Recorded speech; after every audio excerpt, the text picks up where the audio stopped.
우리를 세상에 홀로 살도록 내버려 두지 않으시고 날마다 우리와 함께하여 주시는 하나님께 감사드립니다. 주의 돌보심과 공급하심으로 살아가는 저희들이 주의 뜻에 순종하며 살게 하여 주옵소서. 이 하루도 주의 뜻을 따라 하나님을 사랑하고 이웃을 사랑하며 살아갈 수 있도록 이 새벽에 은혜를 더하여 주옵소서. 걸어가신 예수님 이름으로 기도드립니다. 아멘. 찬송가 426장입니다. 426장입니다.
욥기 29장 1절부터 28절입니다.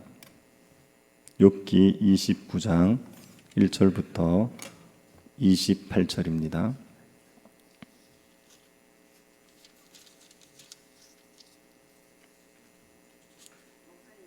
28장입니다. 죄송합니다. 28장 1절부터 28절입니다. 28장 1절부터 28절 찾으셔서 한 절씩 교도하겠습니다. 찾으시면 교도하겠습니다. 은이 나는 곳이 있고 금을 재련하는 곳이 있으며 사람은 어둠을 뚫고 모든 것을 끝까지 탐지하여 어둠과 죽음의 그늘에 있는 광석도 탐지하되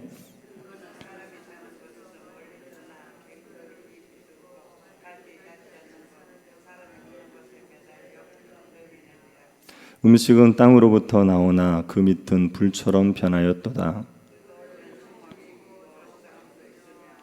그 길은 솔개도 알지 못하고 매의 눈도 보지 못하며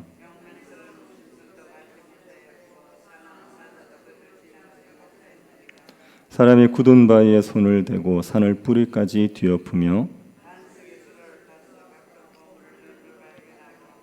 누수를 막아 스며나가지 않게 하고 감추어져 있던 것을 밝은 대로 끌어내느니라.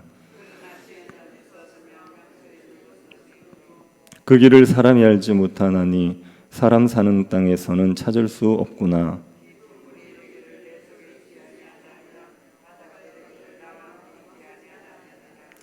순금으로도 바꿀 수 없고 은을 달아도 그 값을 당하지 못하리니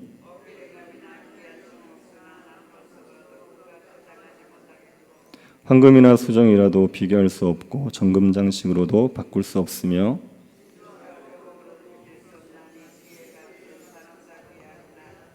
구스의 황옥으로도 비교할 수 없고 순금으로도 그 값을 헤아리지 못하리라. 모든 생물의 눈에 숨겨졌고 공중의 새에게 가려졌으며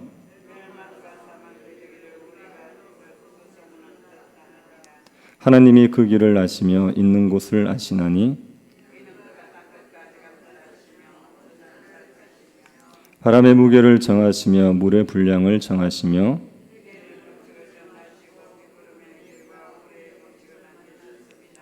그때에 그가 보시고 선포하시며 굳게 세우시며 탐구하셨고 또 사람에게 말씀하셨도다. 보라, 주를 경외함이 지혜요 악을 떠남이 명철이니라. 아멘.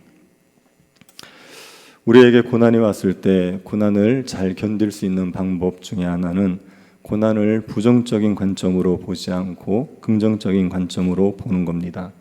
고난이 우리에게 해를 가할 것이라고 생각하면 고난을 감당하기 어렵습니다. 하지만 고난이 우리에게 유익을 줄 것이라고 생각하면 고난을 잘 견딜 수 있습니다. 그런데 고난을 겪게 되면 우리가 긍정적인 관점을 가지기보다는 부정적인 관점을 가지게 됩니다. 고난을 긍정적인 관점으로 보려면 우리에게 지혜가 있어야 됩니다. 욥은 친구들과의 논쟁을 마무리하면서 지혜를 갈구하는 마음을 표현하죠. 욥은 귀한 광석들은 이 땅에서 사람들이 찾아낼 수 있다고 합니다. 하지만 그 어떤 보물보다 값진 지혜는 이 땅에서 찾을 수 없다고 합니다.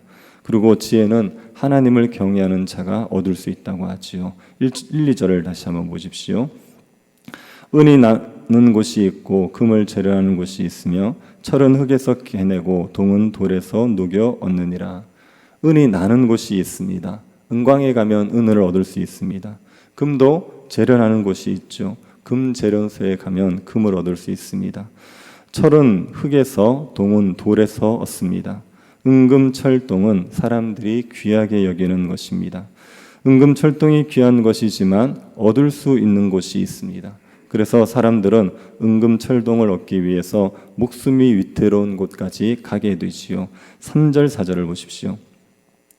사람은 어둠을 뚫고 모든 것을 끝까지 탐지하여 어둠과 죽음의 그늘에 있는 광석도 탐지하되 그는 사람이 사는 곳에서 멀리 떠나 갱도를 깊이 뚫고 발길이 닿지 않는 곳 사람이 없는 곳에 매달려 흔들리느니라. 은금철동을 얻기 위해 어두운 땅굴 속을 탐지합니다. 목숨을 걸고 광석을 찾는 거지요. 사람들이 사는 곳에서 멀리 떨어진 곳까지 가서 광석을 찾습니다. 은금철동은 찾기 쉬운 것은 아니지만 사람들이 목숨 걸고 찾으면 찾을 수 있습니다. 5절을 보시기 바랍니다. 음식은 땅으로부터 나오나 그 밑은 불처럼 변하였도다. 음식은 땅에서 나오지요. 우리가 먹는 음식들 대부분 땅에서 나옵니다. 그런데 땅 밑으로 들어가면 땅은 굉장히 뜨겁습니다. 그 뜨거운 땅 밑에서 사람들이 광석을 캐내는 겁니다. 6절을 보십시오. 그 돌에는 청옥이 있고 사금도 있으며 땅속에 뜨거운 곳에 있는 돌에 청옥이 있습니다. 사파이어가 있습니다. 그리고 사금도 있죠. 그런데 이 땅속에 있는 광맥이 뛰어난 시력을 가진 짐승의 눈에는 보이지 않습니다. 7절을 보십시오. 그 길은 솔개도 알지 못하고 매의 눈도 보지 못하며 솔개도 알지 못하고 매의 눈도 보지를 못하죠. 눈 좋은 동물들도 광맥을 볼 수는 없습니다. 그런데 광석을 캐는 사람들은 광맥을 보는 거죠. 그리고 광석이 있는 곳은 용맹한 짐승도 가지 못하는 곳입니다. 8절을 보십시오. 용맹스러운 짐승도 밟지 못하였고 사나운 사자도 그리로 지나가지 못하였느니라. 용맹스러운 짐승도 광석을 캐는 갱도로 들어가지 못합니다. 사나운 사자도 들어가지 못하죠. 그런데 사람들은 광석을 캐기 위해서 그 위험한 갱도로 들어가는 겁니다. 그리고 바위를 깨부셔서 광석을 캡니다. 구절을 보시기 바랍니다. 사람이 굳은 바위에 손을 대고 산을 뿌리까지 뒤엎으며, 사람이 굳은 바위에 손을 대죠. 단단한 바위를 깨뜨려서 광석을 찾습니다. 산의 뿌리까지 뒤엎어서 광석을 찾습니다. 이렇게 땅을 깊이 팔면 그러면 땅속에서 물이 나오지 않습니까? 사람들은 그 물을 다루어 가면서 광석을 파냅니다. 10절 11절입니다. 반석에 수로를 터서 각종 보물을 눈으로 발견하고 누수를 막아 스며 나가지 않게 하고 감추어져 있던 것을 밝은 대로 끌어내느니라. 바위를 깨뜨려서 수로를 파서 물이 흘러나가게 하면서 각종 보물을 찾습니다. 물이 새지 않도록 잘 관리하면서 땅속 깊이 감추어져 있는 광석을 캐내어 밝은 대로 가지고 나오는 겁니다. 사람들은 깊은 땅속에 있는 광석이라도 캐냅니다. 불과 같이 뜨겁고 물이 나와서 목숨이 위태로운 갱도로 들어가서 광석을 캐내어 나오는 것이요. 제가 필리핀에서 사금을 채취하는 사람들의 영상을 본 적이 있습니다. 필리핀에서 사금을 채취하는 사람들 보니까 산소줄 하나를 입에 물고 물이 가득한 구덩이로 들어갑니다. 그리고 그 구덩이 밑에 있는 모래를 퍼다가 올리는 거죠. 그 모래에 사금이 있는 겁니다. 산소줄이 막히기라도 하면 목숨을 잃어버립니다. 위험하고 힘든데도 불구하고 사금을 캐내는 거죠. 금은동철같이 귀한 광석들은 사람들이 어떻게든 캐냅니다. 그리고 캐낼 수가 있습니다. 그런데 지혜는 사람들이 얻을 수 있는 데가 없습니다. 12, 13절을 보십시오. 그러나 지혜는 어디서 얻으며 명철이 있는 곳은 어디인고 그 길을 사람이 알지 못하나니 사람 사는 땅에서는 찾을 수 없구나. 지혜는 어디에서 얻을 수 있습니까? 명철은 어디서 얻습니까? 지혜와 명철의 길을 사람들이 알지를 못합니다. 솔개나 매도 보지 못하는 광맥을 사람들은 볼 수 있습니다. 땅속에 감추어진 광맥도 볼 수 있는 사람들이지만 지혜와 명철의 길을 알지 못하는 겁니다. 지혜와 명철은 어디 있는지를 모릅니다. 지혜와 명철의 길이 어디 있는지 모르는 이유는 지혜와 명철이 사람이 사는 땅에서는 찾을 수 없기 때문입니다. 지혜는 이 땅 어디에도 없습니다. 14절을 보십시오. 깊은 물이 이르기를 내 속에 있지 아니하다 하며 바다가 이르기를 나와 함께 있지 아니하다 하느니라. 깊은 물에도 지혜가 없고 바다에도 지혜가 없습니다. 지혜는 이 땅에서 찾을 수가 없습니다. 그런데 이 지혜는 있어도 그만 없어도 그만이 아닙니다. 지혜는 꼭 있어야 되는 거고 너무나도 귀한 것입니다. 15, 19절을 한번 보십시오. 15절부터 19절입니다. 순금으로도 바꿀 수 없고 은을 달아도 그 값을 당하지 못하리니 모빌의 금이나 귀한 청옥수나 남보석으로도 그 값을 당하지 못하겠고 황금이나 수정이라도 비교할 수 없고 정금 장식품으로도 바꿀 수 없으며 진주와 벽으로도 비길 수 없나니 지혜의 값은 산호보다 귀하구나. 구수의 황옥으로도 비교할 수 없고 순금으로도 그 값을 헤아리지 못하리라. 순금, 은, 오빌의 금, 귀한 청옥석, 남보석, 황금, 수정, 정금장식품, 진주, 벽옥, 값진산호, 구수의 황옥, 이 모든 것들은 다 귀한 보물입니다. 그런데 그 어떤 것과도 그 어떤 것으로도 지혜를 살 수가 없습니다. 지혜는 이 땅의 그 어떤 것보다도 귀한 겁니다. 이 귀한 지혜가 어디에 있는지를 아무도 모르는 겁니다. 20절, 22절입니다. 그런즉 지혜는 어디서 오며 명철이 머무는 곳은 어디인고 모든 생물의 눈에 숨겨졌고 공중의 새에게 가려졌으며 멸망과 사망도 이르기를 우리가 그 귀로 그 소문은 들었다 하느니라. 지혜가 어디서 오며 명철이 머무는 곳이 어딘지 아는 사람이 아무도 없습니다. 모든 생물의 눈에 숨겨졌고 공중의 새에게도 가려졌기 때문에 아무도 지혜를 찾지 못합니다. 멸망과 사망도 지혜에 대해서 듣기만 했지 지혜가 어디 있는지를 모릅니다. 멸망과 사망은 이 세상이 아니라 저 세상입니다. 이 세상에서만 지혜를 찾을 수 없는 게 아니라 저 세상에서도 지혜를 찾을 수 없습니다. 사람은 지혜를 찾을 수 없습니다. 그런데 하나님은 지혜가 어디에 있는지를 아시지요. 23절 보십시오. 하나님이 그 길을 아시며 있는 곳을 아시나니. 하나님은 지혜가 있는 곳을 아십니다. 왜냐하면 하나님께서는 지혜를 가지고 세상을 창조하셨기 때문입니다. 24절 26절입니다. 이는 그가 땅끝까지 감찰하시며 온 천하를 살피시며 바람의 무게를 정하시며 물의 분량을 정하시며 비 내리는 법칙을 정하시고 비구름의 길과 우레의 법칙을 만드셨습니다. 하나님께서 땅의 모든 것을 다 알고 계십니다. 하나님께서 온 땅을 만드셨기 때문에 하나님께서 땅의 모든 것을 다 알고 계시죠. 하나님은 바람의 무게를 정하셨습니다. 바람의 무게가 얼마인지 압니까? 지금 같은 과학 시대에도 바람의 무게를 아는 사람 없습니다. 그런데 하나님께서는 바람의 무게가 얼마인지를 아시지요. 왜요? 바람의 무게를 정하신 분이기 때문입니다. 물의 분량을 정했습니다. 이 땅에 물이 얼마나 있는지 아는 사람이 있습니까? 하나님은 다 아시는 겁니다. 비 내리는 법칙을 정하시고 비구름의 길과 우레의 법칙을 만드신 분이 하나님이십니다. 하나님께서 지혜로 세상을 창조하셨습니다. 그리고 그 창조 세계를 보시고 선포하시고 굳게 세우시고 탐구하셨습니다. 27절 보십시오. 그때 그가 보시고 선포하시고 굳게 세우시고 탐구하셨다. 하나님께서 창조 세계를 보시고 보시기에 좋았다라고 선포하셨죠. 그리고 그 창조 세계를 굳게 세우셨습니다. 창조 세계가 질서 있게 운영되도록 하시는 겁니다. 그리고 탐구하셨습니다. 창조 세계가 하나님이 정하신 대로 움직이는지 끊임없이 살피시는 거죠. 하나님이 지혜로 세상을 창조하셨습니다. 그뿐 아니라 지혜로 세상을 유지해 가시는 분입니다. 이 하나님께서 사람들에게 말씀하시는 겁니다. 28절을 한번 보십시오. 또 사람에게 말씀하셨도다. 보라, 주를 경외함이 지혜요 악을 떠남이 명철이니라. 주를 경외함이 지혜요 악을 떠남이 명철이다. 하나님께서 이걸 알려주신 겁니다. 주를 경외함에 지혜가 있습니다. 악을 떠남에 명철이 있습니다. 그러면 지혜와 명철을 어디서 얻을 수 있습니까? 주를 경외할 때, 악을 떠날 때 지혜와 명철을 얻을 수 있는 겁니다. 하나님께서 지혜를 가지고 계십니다. 그리고 하나님을 경외할 때 하나님이 지혜를 주시는 거죠. 이 땅 어디에서 찾을 수 없는 지혜, 이 땅의 어떤 귀한 보물보다 가치 있는 지혜를 하나님을 경외할 때 얻게 되는 겁니다.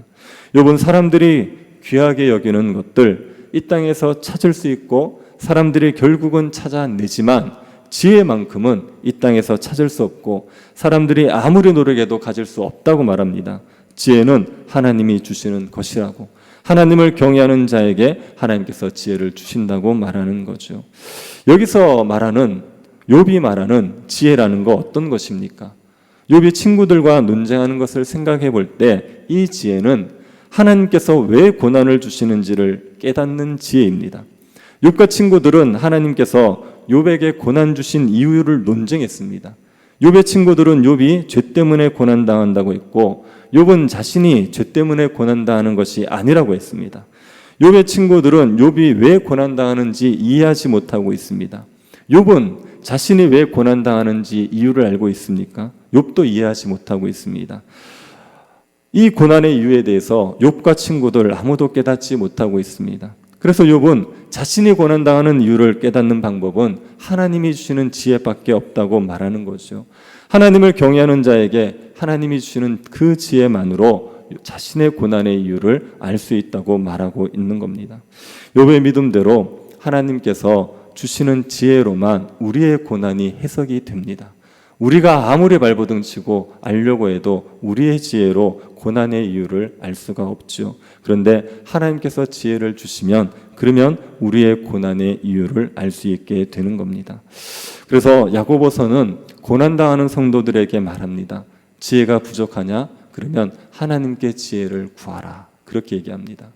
야고보서에서 지혜를 구하라고 말하기 전에 무슨 얘기를 하냐면 고난의 이유가 하나님이 고난을 통하여서 이루고자 하시는 일이 뭔지를 먼저 설명합니다. 하나님은 고난을 통하여서 우리를 온전하고 구비하여 조금도 부족함이 없이 만들어 가십니다. 우리가 예수님을 닮아가도록 만들어가기 위해서 고난을 허용하시는 겁니다. 그래서 그 고난을 통하여서 우리가 예수를 닮게 되겠구나, 이걸 깨닫는 게 지혜입니다. 고난을 통하여서 하나님이 주시는 유익을 누리게 될 거라는 걸 아는 게 지혜입니다. 그런데 이 지혜는 우리의 머리에서 나오지 않습니다. 우리가 아무리 머리를 굴리고 알려 해도 우리가 이걸 깨달을 수 없습니다. 하나님께서 우리에게 지혜를 주셔야 됩니다. 이 고난을 통하여서 우리가 온전해지겠구나, 이걸 깨닫는 지혜를 주셔야지, 그래야지 우리가 고난을 하나님의 관점에서 보고 고난을 긍정적으로 볼 수 있는 일이 생기게 되는 겁니다. 여러분도 그런 경험 하지 않으셨습니까? 너무 고난으로 힘든데 하나님 앞에 기도하다 보니 하나님께서 이 고난을 통하여서 나를 변화시켜 가시겠구나, 나에게 유익을 주시겠구나, 그게 마음에 믿어지는 거죠. 그러고 나면 고난이 힘들고 어렵게만 느끼지 않고 견딜만 해지고 버틸만 해지게 되는 거죠. 우리의 관점을 바꾸어 주시는 분은 하나님밖에 없습니다. 하나님만이 지혜를 주셔야 우리가 고난을 하나님의 관점에서 바라볼 수가 있습니다. 하나님께서 여러분에게 지혜를 주시기를 축복합니다. 하나님이 주는 지혜를 받으셔서 고난이 우리에게 유익하다는 것을 깨닫고 고난 가운데서도 하나님이 주실 유익 바라보면서 즐거워할 수 있는 주의 백성들 될 수 있기를 간절히 바랍니다. 우리에게 감당하지 못할 고난을 허락지 않으시고 고난을 통하여 우리를 온전케 하시는 하나님께 감사드립니다. 하나님께서 저희들에게 지혜를 주셔서 고난이 우리에게 주는 유익을 생각하고 고난 가운데 기뻐하게 하여 주옵소서. 고난 가운데서도 온전하게 기뻐할 수 있는 지혜를 저희들에게 허락하여 주옵소서. 걸어가신 예수님 이름으로 기도드립니다. 아멘. 하늘에 계신 우리 아버지여, 이름이 거룩히 여김을 받으시오며 나라의 임하옵시며 뜻이 하늘에서 이룬 것 같이 땅에서도 이루어지이다. 오늘날 우리에게 일용할 양식을 주옵시고 우리가 우리에게 죄 지은 자를 사하여 준 것 같이 우리 죄를 사하여 주옵시고 우리를 시험에 들게 하지 마옵시고 다만 악에서 구하옵소서. 대개 나라와 권세와 영광이 아버지께 영원히 있사옵나이다. 아멘. 고난 가운데 있는 성도들이 하나님이 주시는 지혜로 고난의 유익을 깨닫게 하여 주시기를 기도해 주시고 오는 주일 교육위원회 헌신 예배에 은혜 주시도록 세교단 건축을 형통케 하시고 건축 감사 헌금을 우리가 하게 될 텐데 성도들이 기쁨으로 동참할 수 있도록 은혜 베풀어 달라고 기도해 주시고 개인적으로 기도하시기 바랍니다.